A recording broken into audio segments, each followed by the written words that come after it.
नमस्कार मेरे प्यारे साथियों, स्वागत है आपका अपने YouTube चैनल पवन हिस्ट्री क्लासेज में। साथियों, आज हम जानेंगे गुप्तों के बाद के राजवंशों के बारे में कि गुप्तों के बाद कौन कौन से राजवंश हुए थे पूरे भारत में।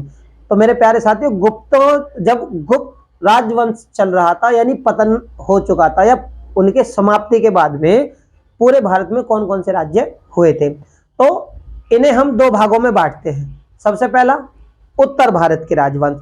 उत्तर भारत में कौन कौन से राजवंश थे उनके बारे में जानते हैं। उत्तर भारत में जो राजवंश थे जो कि गुप्तों के बाद में शासन करने के लिए आए थे, जिनका उदय हुआ था, वो थे थानेश्वर के पुष्यभूति, जिन्हें हम वर्धन वंश के नाम से जानते हैं।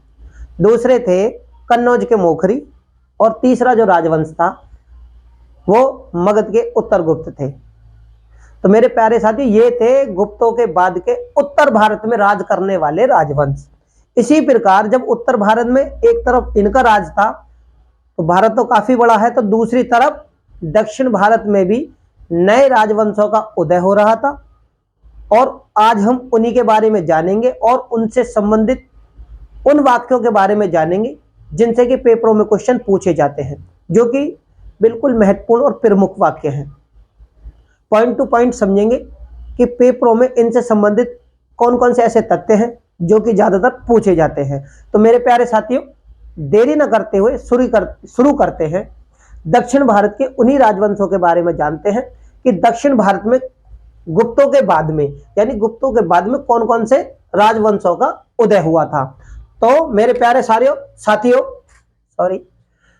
तो दक्षिण भारत के हम उन्हीं क्षेत्रीय राजवंशों के बारे में जानेंगे जो कि गुप्तों के बाद में शुरू हुए थे, क्योंकि गुप्तों के बाद उत्तर भारत में 3 राजवंश आ गए थे, जो कि मैंने अभी आपको लोगों को बताया। अब हम आज जो जानेंगे वो ये जानेंगे कि दक्षिण भारत में कौन कौन से राजवंश आए थे और उनसे संबंधित उनके महत्वपूर्ण शासकों के बारे में और उनके द्वारा महत्वपूर्ण कार्य या उनसे संबंधित घटनाओं के बारे में, जो कि पेपरों में पूछी जाती है। तो कौन कौन से आए थे, इनको हम किन नाम से भी जान सकते हैं भाई? पूर्व मध्यकाल। इन्हें हम मध्यकाल से पूर्व के द्वारा भी इन्हें समझ सकते हैं। जानते हैं इनके बारे में। पूर्व मध्यकाल में दक्षिण भारत के जो राज्य थे उनमें कौन कौन से प्रमुख थे? चालुक्य, चोल, राष्ट्रकूट, काकतीय, होयसल, पल्लव, चेर और पांड्य। ये वो राज्य हैं, ये वो राजवंश हैं जो कि गुप्तों के बाद में दक्षिण भारत में उस समय उदित हुए थे, नए राजवंश। वैसे तो इनका इतिहास बहुत पुराना है। क्योंकि हम चोल, चेर और पांड्य राजवंशों के बारे में संगम साहित्य के माध्यम से भी जानते हैं। बहुत पुराने राजवंश हैं, लेकिन समय के साथ साथ एक तो हो गई ये संगम साहित्य के, एक फिर प्राचीन, मान लीजिए प्राचीन समय की, और एक अब ये पूर्व मध्यकाल के राजवंशों के बारे में जानेंगे। इनके बारे में मैं और विस्तार से मैं आपको आने वाली वीडियो में बताऊंगा कि प्राचीन से लेके मध्य और पूर्व मध्यकाल तक के जितने भी दक्षिण भारत के राजवंश हैं उन्हें मैं एक साथ करने की कोशिश करूंगा, ताकि आपको किसी भी तरीके की कोई परेशानी ना हो। तो मेरे प्यारे साथियों, इनमें जो सबसे महत्वपूर्ण वंश था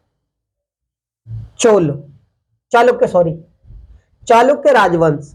इन्हें हम किन नामों से जानते हैं? इन्हें हम बादामी के चालुक्य नाम से जानते हैं। और दूसरे इन्हें किन नाम से जान सकते हैं? पश्चिमी चालुक्य के नाम से भी, इन्हें पश्चिमी चालुक्य भी कहते हैं।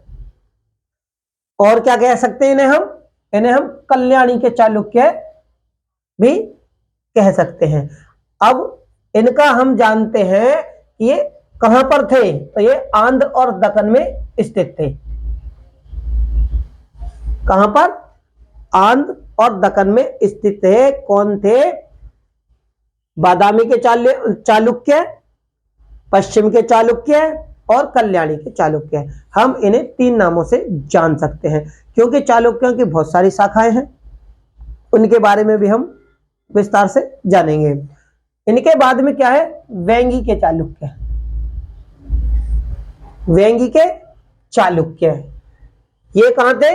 ये पूर्वी चालुक्य है। इन्हें क्या कहते हैं भाई? देखो मेरे प्यारे साथी, ये तो हो गए पश्चिम के चालुक्य, ठीक है, और ये जो है वेंगी के चालुक्य, ये हो गए पूर्व के चालुक्य, यानी दिशा के हिसाब से कुछ शाखाएं इनकी पश्चिम की तरफ हो गई, कुछ शाखाएं इनकी पूर्व की तरफ हो गई, ठीक है, यानी बस गए थे ये।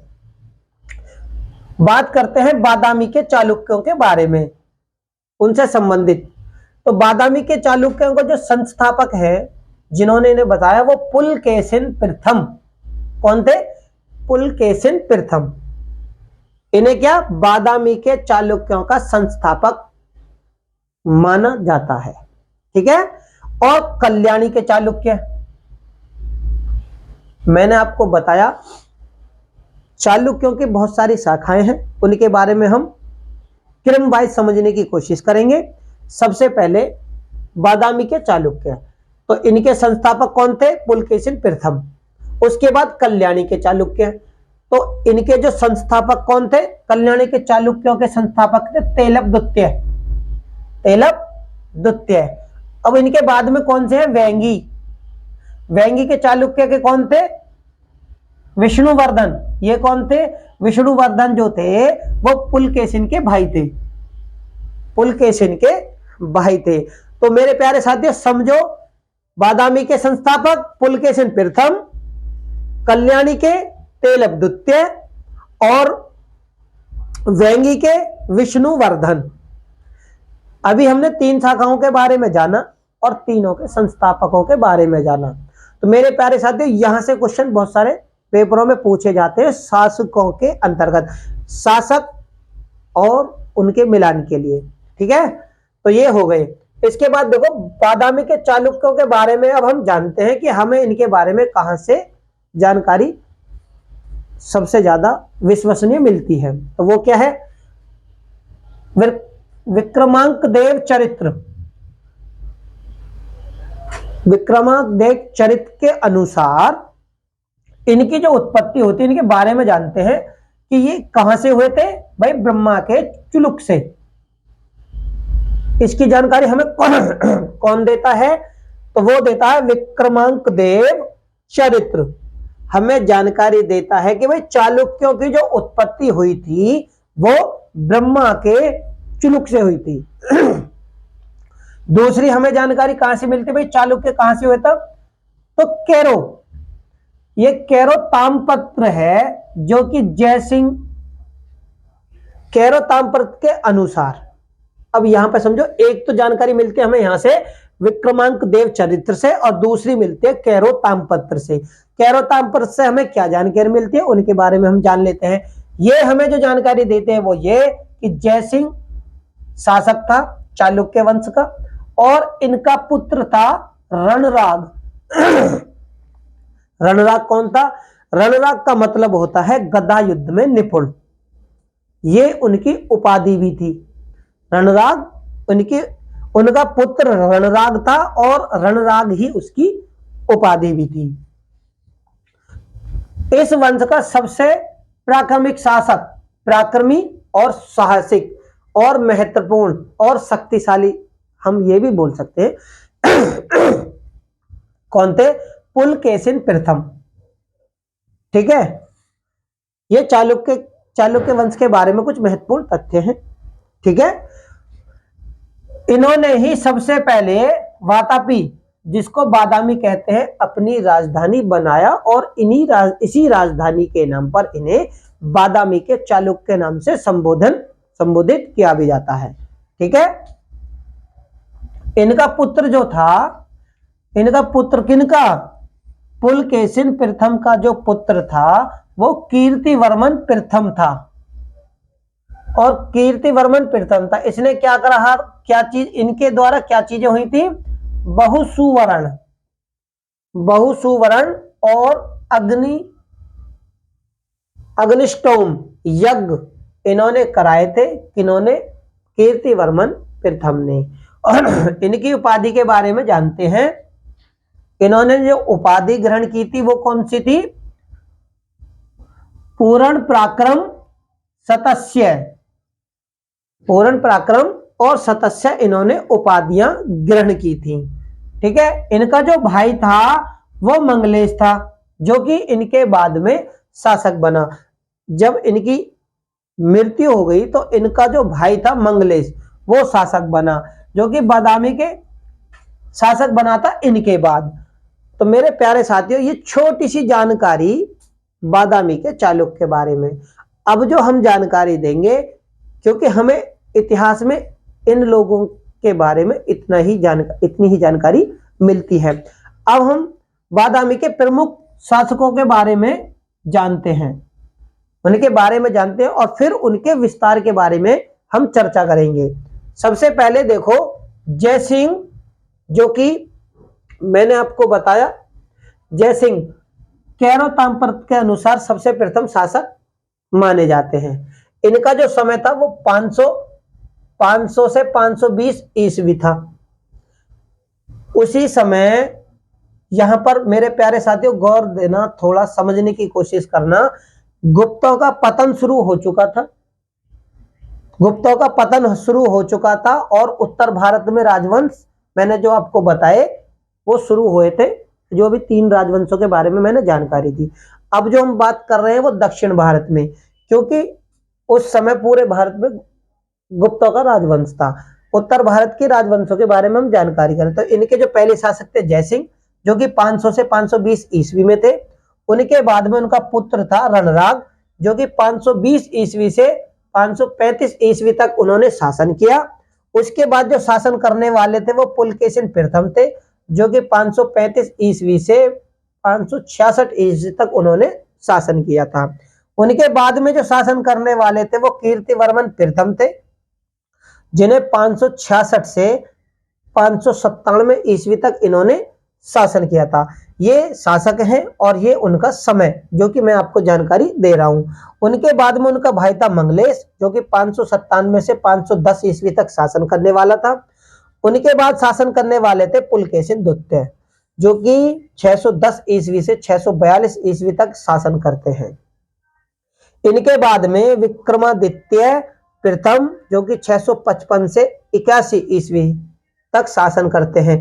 अब मेरे प्यारे साथियों यहां पर थोड़ा गौर करना कि 542 से और 655 यानी 642 से 655 के बीच में 13 वर्ष का जो समय लगता है, यहां पर 13 वर्ष तक सिंहासन खाली रहता है। उनके बारे में मैं भी अभी आपको जानकारी हम विस्तार से जानेंगे, ठीक है। उनके बाद में जो शासन करने वाले थे वो विनयादित्य थे। विनयादित्य जो कि 681 ईस्वी से 696 ईस्वी तक शासन करते हैं। उनके बाद में विजयादित्य, जो कि 696 ईस्वी से 733 ईस्वी तक शासन करते हैं। और इनके बाद में शासन करने वाले थे विक्रमादित्य द्वितीय, विक्रमादित्य द्वितीय, जो कि 733 ईस्वी से 747 ईस्वी तक शासन करते हैं। और इनके बाद में इनके अंतिम शासक जो थे कीर्तिवर्मन द्वितीय, जो कि 747 ईस्वी से 757 ईस्वी तक शासन करते हैं। तो मेरे प्यारे साथियों यहां पर आप थोड़ा सा गौर करना, बादामी की बहुत सारी शाखाएं हैं और उनसे संबंधित बहुत सारे क्वेश्चन पेपरों में पूछे भी जाते हैं। आपको किसी भी प्रकार की समस्या ना हो, इसलिए मैं आपको विस्तार से जानकारी देने की कोशिश करूंगा। ये जो जानकारी है वो केवल बादामी के चालुक्यों के बारे में है कि बादामी के चालुक्य कौन कौन से थे। तो वो ये उन शासकों के नाम है और ये उस समय शासन करने वाले राजाओं का समय है कि उन्होंने किन किन समय पर शासन किया था। अब जो हम जानकारी लेंगे वो विस्तार से लेंगे पुलकेशिन द्वितीय के बारे में। पुलकेशिन द्वितीय के बारे में, जो कि कीर्तिवर्मन जी के बाद में कौन से थे, मंगलेश, जो कि देखो मैंने यहां पर भी बताया। मंगलेश के बाद में जो शासन था वो कीर्तिवर्मन द्वितीय जी का। तो इनके बारे में जानते हैं कि इनसे संबंधित कौन कौन से ऐसे वाक्य हैं जो कि पेपरों में ज्यादातर पूछे जाते हैं। तो कीर्तिवर्मन जो द्वितीय थे ये किन थे, कीर्तिवर्मन के पुत्र थे। क्या थे, कीर्तिवर्मन के पुत्र थे। और इनसे इन्होंने जो उपाधि धारण की थी वो कौन सी थी। ये उपाधियां ज्यादातर पेपरों में बहुत ज्यादा पूछी जाती है, केवल मिलान के लिए सारी उपाधियां होंगी और उनके शासक होंगे। शासकों के सामने आपको मिलाने के लिए पूछ लिया जाएगा कि इनका मिलान कीजिए। तो इसलिए उपाधियों को आपको बहुत याद करना पड़ेगा, ठीक है। तो इन्होंने जो उपाधि धारण की थी वो थी सतास्य श्री पृथ्वी वल्लभ महाराज की उपाधि इन्होंने धारण की थी। और इन्होंने सबसे महत्वपूर्ण क्या क्या कार्य किए थे, वो ये कि गंग और कदम्ब और हर्षवर्धन को इन्होंने हराया था, जो कि हमें ऐहोल अभिलेख से भी जानकारी मिलती है, जिसके विद्वान थे रवि कीर्ति। तो उनके बारे में भी जानेंगे। हर्षवर्धन को इन्होंने हराया था और हर्षवर्धन को हराने के बाद इन्होंने उपाधि धारण की थी परमेश्वर की। देखो भाई, इनकी दो उपाधियां होगी, एक पृथ्वी श्री पृथ्वी वल्लभ महाराज की उपाधि धारण की, दूसरा परमेश्वर की उपाधि धारण की। इसका जो हमें प्रमाण मिलता है कि वाकई में इन्होंने हर्षवर्धन को हराया था, तो इसकी जानकारी हमें मिलती है रवि कीर्ति, जो कि इनका ये दरबारी कवि थे। इन्होंने ऐहोल अभिलेख की निर्माण किया था। पुलकेशिन द्वितीय ने जो इसने पुलकेशिन द्वितीय कौन, इसने मतलब पुलकेशिन द्वितीय ने कृष्णा और गोदावरी जो जगह थी, स्थान था, उस पर हमला करके वेंगी को जीत लिया। क्या करा इन्होंने, वेंगी को जीत लिया, जबकि वेंगी भी चालुक्य की एक शाखा थी, उस पर भी वेंगी के चालुक्य शासन कर रहे थे। लेकिन पुलकेशिन द्वितीय ने हमला करके उस स्थान को जीत लिया, यानी वेंगी वाली राजधानी इन्होंने जीत ली और अपने राज्य में मिला ली। और उस पर किसका शासन कर दिया इन्होंने, अपना भाई विष्णुवर्धन को इन्होंने नियुक्त किया कि भाई यहाँ के वेंगी का जो स्थान है, यहाँ के शासक अब आप बन जाओ, ठीक है। और जब यहाँ पे ये विष्णुवर्धन जी नियुक्त हो गए, तो मैंने क्या, वेंगी के चालुक्यों की शाखा शुरू हो जाती है यहाँ पर, ठीक है। इन्होंने और क्या कार्य किए थे कि पल्लव शासक थे महेंद्र वर्मन, इन्होंने 600 ईस्वी में पल्लव राजवंश पर हमला कर पल्लव साम्राज्य पर हमला करा। वहां के शासक थे महेंद्र वर्मन और इन्होंने 610 ईस्वी में उन्हें हराया और अपने राज्य में इसको मिला लिया। अब यहां से एक पॉइंट समझने की आप थोड़ी सी कोशिश करना, इनके बारे में मैं बताऊंगा। देखो, महेंद्र वर्मन का पुत्र किसको हराया था इन्होंने पल्लव शासक महेंद्र वर्मन को पुलकेशिन द्वितीय ने हराया। लेकिन महेंद्र वर्मन का एक पुत्र था जिसका नाम था नरसिंह वर्मन। इसने क्या करा, लंका नरेश, श्रीलंका है आज के आधुनिक समय में, उस समय लंका नरेश थे मानवम, है ना, मानवम की सहायता से इन्होंने क्या करा था, 642 ईस्वी में बादामी को जीत लिया। अब यहां पर आप समझो कि 610 में मैंने आपको, देखो यहां पुलकेशिन द्वितीय, यहां पर आता है शासन पुलकेशिन द्वितीय का 42 तक, ठीक है। और पुलकेशिन द्वितीय ही देखो यहां पर चल रहे हैं। तो इन्होंने पल्लव शासक महेंद्र वर्मन को 610 में हराया था, क्योंकि इनका शासन 610 से 42 था। लेकिन 42 के बाद में 55 में विक्रमादित्य का शासन आता है। तो वो क्यों आता है, 13 साल तक, कितने, 13 वर्षों तक, 13 वर्षों तक ये जो साम्राज्य है, ये शासन था, खाली रहा।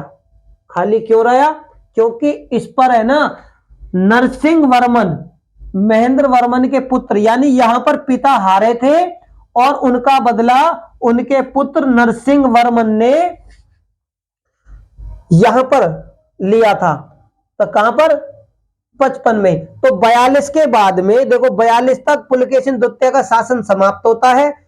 क्यों होता है, क्योंकि महेंद्र वर्मन के पुत्र नरसिंह वर्मन ने लंका नरेश की सहायता से 642 में बादामी को जीत लिया था। जब यहां ये बादामी जीत लिया, तो इसके बाद यानी 13 वर्षों तक उस पर राज्य किसका रहा, नरसिंह वर्मन का राज रहा था। नरसिंह वर्मन का, जो कहां किसके शासक थे, वो पल्लवों के, ठीक है। यहां पर समझे आपने कि 13 वर्षों तक, 42 से 55, 13 वर्ष तक बादामी के ऊपर पल्लवों का शासन रहा था। इनके बाद में बादामी पर जो शासन करने वाले थे वो विक्रमादित्य प्रथम। देखो ये विक्रमादित्य प्रथम, इन्होंने 655 ईस्वी में ये शासक बने थे। 655 ईस्वी में ये शासक बने थे। इनके लिए एक महत्वपूर्ण वाक्य क्या है कि इन्हें कहा जाता है कि तीनों समुद्रों का, तीनों समुद्र के बीच के भूमि के ये स्वामी थे। ये इनके लिए महत्वपूर्ण वाक्य है। जब इनका शासन हुआ था तो इनके बारे में कहा जाता है कि इन्हें तीनों समुद्र के बीच की भूमि का शासक माना जाता है। इसने क्या करा था भाई, अब ये थे विक्रमादित्य प्रथम। इन्होंने करा था गुजरात के लाट क्षेत्र में। लाट क्षेत्र गुजरात का है। इन्होंने सबसे पहले उसे जीता और अपने भाई को, इनके भाई थे जयसिंह वर्मन, जयसिंह वर्मन थे इनके भाई। इन्होंने उन्हें वहां पर नियुक्त किया कि भाई यहां पर शासन आप करोगे। इस प्रकार चालुक्यों की, देखा, इसी प्रकार चालुक्य की लाट शाखा की नींव पड़ी। अब गुजरात में भी विक्रमादित्य के प्रथम ने अपने भाई जयसिंह वर्मन को लाट क्षेत्र जीत कर दे दिया कि आप यहां पर शासन करेंगे। उन्हें नियुक्त किया। जब उन्हें नियुक्त किया तो यहां पर भी चालुक्यों की लाट शाखा की नींव पड़ती है। इनके बाद में जो शासन करने वाले थे वो विक्रमादित्य द्वितीय थे, हैं, विक्रमादित्य द्वितीय। सबसे पहले इनका महत्वपूर्ण कार्य कि सभी पड़ोसी राज्यों को इन्होंने हराया। भाई शक्तिशाली राजा थे ये भी। इन्होंने सबसे पहले सभी पड़ोसी राज्यों को हराया और पल्लव शासक परमेश्वर को भी इन्होंने हराया। पल्लव शासक यही परमेश्वर, पल्लवों ने 13 साल तक राज किया ना बादामी पर। यहां पर इन्होंने, विक्रमादित्य ने पल्लव शासक परमेश्वर को हराया और उसके समय में अरबों का आक्रमण हुआ। इनके ही समय में हमें जो साक्ष्य मिलते हैं कि भाई अरबों का आक्रमण हुआ। यहां पर मैं भी थोड़ा सा, ये जो वाक्य है ये थोड़ा संदिग्ध है। क्यों है? क्योंकि सबसे पहले अरबों का आक्रमण 712 ईस्वी में मोहम्मद बिन कासिम ने सिंध पे झट्टा, सिंध का जो झट्टा नामक जगह थी वहां पर किया था। और हो सकता है मेरे प्यारे साथियों, यहां पर समझो, वो जो आक्रमण था वो स्थल मार्ग के द्वारा था। 712 ईस्वी मोहम्मद बिन कासिम, और इनका जो समय है विक्रमादित्य को 733 है। तो यहां पर हो सकता है 712 ईस्वी में मोहम्मद बिन कासिम ने हमला किया था अरबों का सिंध पर। वो हो गए स्थल मार्ग से। हो सकता है दक्षिण भारत की हम अभी जानकारी ले रहे हैं, तो हमारा जो व्यापार था दक्षिण का वो समुद्री मार्ग से भी होता था।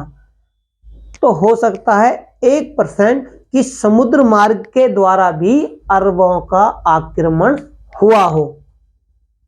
ठीक है, इसलिए मैंने वो दोनों तथ्य बताए, जल मार्ग वाला इनके समय में हुआ हो और स्थल मार्ग वाला सिंध पर 712 ईस्वी मोहम्मद बिन कासिम द्वारा। ये हमें यहां से इनके शासन के बारे में हमें महत्वपूर्ण जानकारी मिलती है। और क्या जानकारी मिलती है कि उसके जो भतीजे, विक्रमादित्य के जो भतीजे थे पुलकेशी, विक्रमादित्य के भतीजे पुलकेशी, इन्होंने अरबों को हराया। हमें यह जानकारी इनके राज्य से, इनके साम्राज्य के अंतर्गत मिलती है। और क्या था जी, और इसी खुशी में भाई इनके भतीजे ने जब अरबों को हराया तो इसी खुशी में खुश होकर उसे इन्होंने क्या करा था, अवनिज नाश्य है, अवनिज नाश्य की उपाधि इन्होंने दी। किसने दी थी? विक्रमादित्य द्वितीय ने अपने भतीजे को यह उपाधि दी थी। भाई उपाधियां आप मेरे प्यारे साथियों हमेशा याद रखना, ठीक है। इसके बाद में विक्रमादित्य ने क्या, और इनके शासन से संबंधित महत्वपूर्ण वाक्य क्या क्या हैं उनके बारे में जानते हैं। तो इनके बाद इन विक्रमादित्य ने है ये वंश, है ये वंश की दो राजकुमारी, दो राजकुमारियों से विवाह किया था। वो राजकुमारियां कौन कौन सी थी? तो एक थी त्रिलोक महादेवी और एक लोका महादेवी। इनसे इन्होंने विवाह किया था। विवाह के बाद में लोका महादेवी ने क्या करा था? पद्धत काल में है, पद्धत काल में विशाल शिव मंदिर, विशाल शिव मंदिर और विरूपाक्ष महादेवी मंदिर है। विरूपाक्ष और ये किसने बनाए थे? लोका महादेवी ने। किनके समय में? विक्रमादित्य द्वितीय के समय में। इनके बाद में इनकी दूसरी पत्नी थी कौन? त्रिलोक महादेवी। इन्होंने क्या करा था? त्रिलोकेश्वर मंदिर बनवाए थे। इन्होंने बनवाए त्रिलोकेश्वर महादेव मंदिर। और विक्रमादित्य द्वितीय ने क्या? राज सिंहेश्वर यानी कांची, राज सिंहेश्वर विक्रमादित्य द्वितीय ने, इन्होंने राज सिंहेश्वर मंदिर थे जिनको क्या दिया था? इन्होंने रत्न दिए थे। वो भी किस राज्य में? ये कांची में थे। और कांची राजवंश को, कांची साम्राज्य को बिना किसी चोट पहुंचाए, बिना किसी आक्रमण के इन्होंने मंदिर को, राज सिंहेश्वर मंदिर को रत्न भेंट किए थे जो कि कांची में था। और मंदिर की दीवार पर क्या थे? दीवार पर, मंदिर की दीवार पर लेख लिखवाया, लेख लिखवाया। और क्या करा था? कांचन कोंड, कांचन कोंड की उपाधि धारण की थी। और चालुक्यों का अंतिम शासक, चालुक्यों का अंतिम शासक कीर्तिवर्मन द्वितीय था। कीर्तिवर्मन द्वितीय था। तो मेरे प्यारे साथियों, उम्मीद करता हूं कि चालुक्यों के बादामी वंश से संबंधित सारे शासकों के बारे में और उनके शासन के समय के बारे में और शासकों के साम्राज्य के समय में जब वो शासन करते थे उनसे संबंधित महत्वपूर्ण वाक्यों के बारे में आपको जानकारी मिली होगी। तो मेरे प्यारे साथियों, अगर मेरी वीडियो आपको अच्छी लगे तो इसे लाइक, शेयर और चैनल को सब्सक्राइब और बेल आइकन को दबाना ना भूलें। और डिस्क्रिप्शन बॉक्स में लिंक दिया हुआ है, उस पर जाकर आप मेरी सारी वीडियो देख सकते हैं। धन्यवाद।